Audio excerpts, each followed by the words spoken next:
I didn't read out of the Sacred Contracts book yesterday. I'm going to do it right now. What are we on? What is a sacred contract? We read that. Or I read that. Okay. Sacred contract and your divine potential. Clean off my glasses.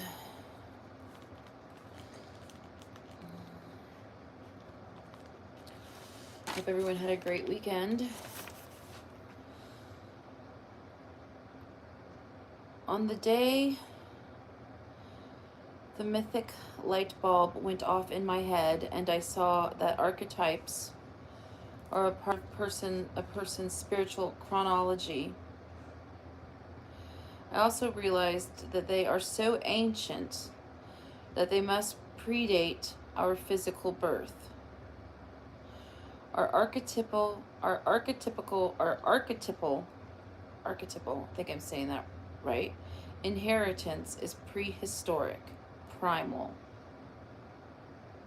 It comes from our own energy origins in the divine, which is also the source of our sacred contract, the guided plan for our life.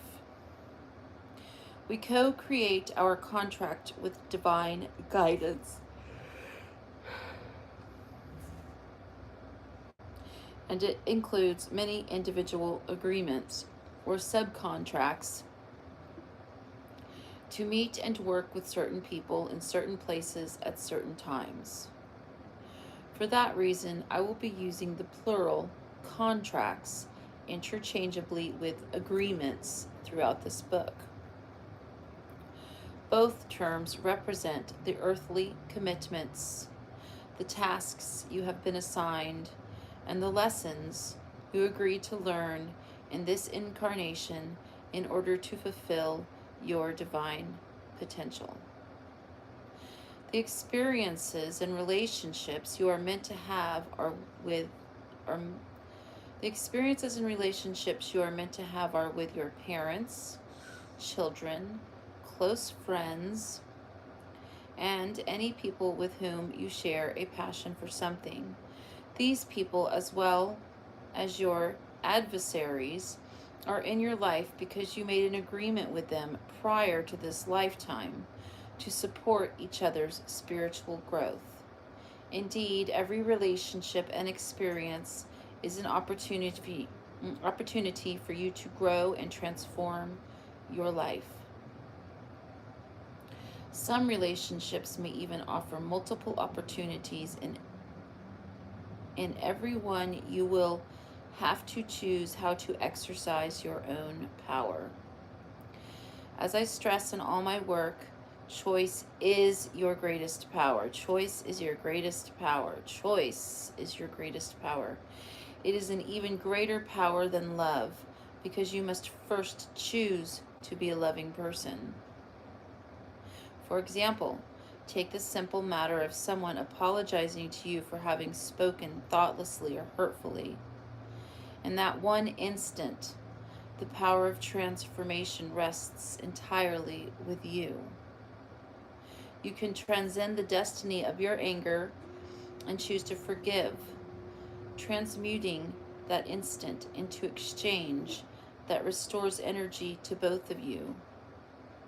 Or you can repress your divine nature and cause that potential opportunity for healing to become a contaminated energy transaction. Choosing to act in accordance with your divine potential consolidates the power of your many faces, your inner and outer worlds. Your divine potential can often be heard speaking to you through your conscious, which lets you know when you have acted inappropriately. We all have felt the heavy, gut-wrenching sensation of guilt when we have judged another, broken our word, or passed up an opportunity that came our way. If you look closely at this feeling, you can sense that it is the result of repressing or acting against your divine potential. Conversely, you can also recognize the feeling of cellular harmony and health that comes from acting with love, compassion, generosity, and friendship. Acting through your intuition, your divine potential always alerts you to look alive when you are in the midst of a choice point, a significant contract moment, or a recognition of someone with whom you have an agreement. Because each contractual relationship in your own life is carrying a fragment of your spirit, just as you carry a fragment of others' spirits. Sorry. My heart is very tender today. Very, very tender. I dreamt about my son last night and it hurts. Still a lot. Because each contractual relationship in your life is carrying a fragment of your spirit, just as you carry a fragment of others' spirits. When you feel strong energy responses to a person or place or any situation, it is because you have come upon a part of your spirit that lives outside of your being. The atmosphere around you and within you becomes heightened. Your emotion and pulse race more rapidly, and your reasoning either becomes clearer or heads into a fog bank. Your body transmits noticeable physiological responses. As I tell the people in my workshops, if you were to stop in the midst of these types of responses and immediately read your surroundings symbolically, you would interpret the events or relationship occurring in that moment from an entirely different plane of reality. You would notice your inner warrior emerging. For example, in the form of your temper. Or you would sense the lover filling your senses as you merge with the seductive tranquility of an evening sunset. Your divine potential also speaks to you through your dreams. It is a desire to get more out of life.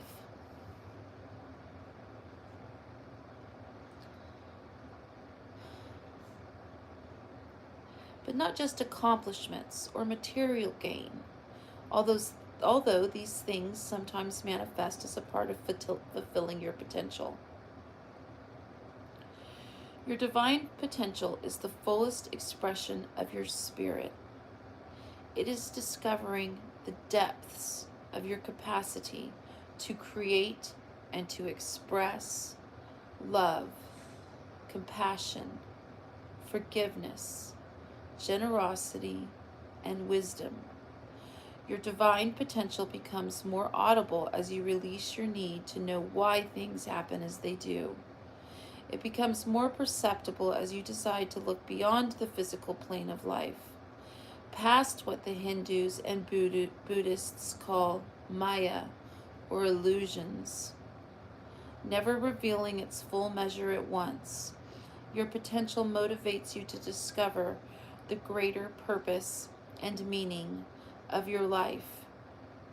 You are not born knowing how great an artist or how powerful a healer or how stalwart a friend you could be in this lifetime. You are not born knowing how deeply you can love and care for another. You have to learn to act with courage, self-confidence, and faith. These are potentials you need to discover within yourself. These are spiritual qualities that must be earned. Like heroes in a mythic journey, We are meant to struggle to make the right choices. Our divine potential calls us to rise above the self's basic needs for survival in the physical world. We're called to grow beyond ourself, but we can't grow spiritually only by using our intellect.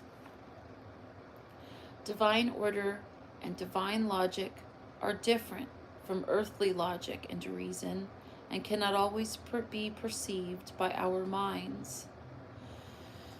Think of the many scriptural stories or myths in which the divine revealed itself in full.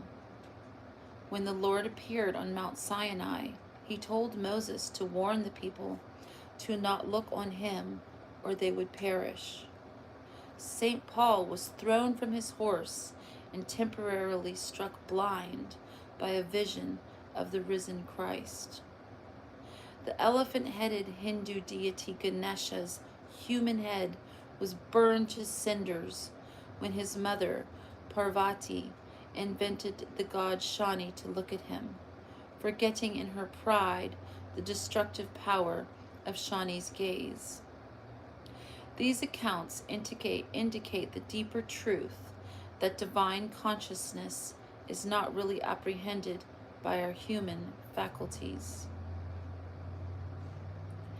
This is where your archetype can help you to fulfill your divine potential and even to resolve the many issues of daily life, like power plays at the office or the healing of past injuries. You must enlist a higher plane of consciousness.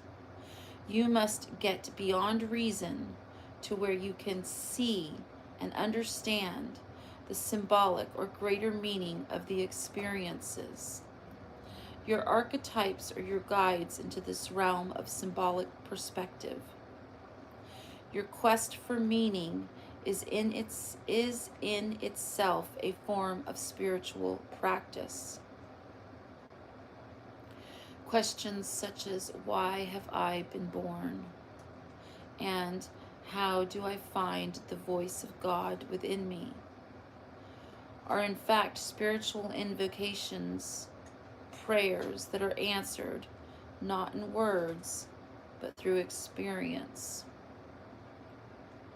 These questions activate your divine potential, energize your archetypes, and compel you to complete your agreements or contracts with other people. To be able to see symbolically, to act appropriately on your intuitions takes practice. And the purpose of this book is to help you develop these skills. I cannot think of a more valuable contribution that you can make to your spiritual health than learning to understand your sacred contract as it is written in your own archetypal language. By learning to identify your energy patterns, you will be able to gain a much greater vision of the meaning and purpose of your many experiences and relationships. When you can symbolically read the content of your life, you can make dramatically better choices. When your life plans are suddenly interrupted, you can choose to view that event as a contract intervention rather than as a crisis. What symbolic vision gives you above all is choice. The choice to see events as arbitrary and antagonistic or as blessings that are a part of a plan in which you have some say. Symbolic vision helps you understand the daily questions that arise for you as well as the spiritual unfoldment of your life.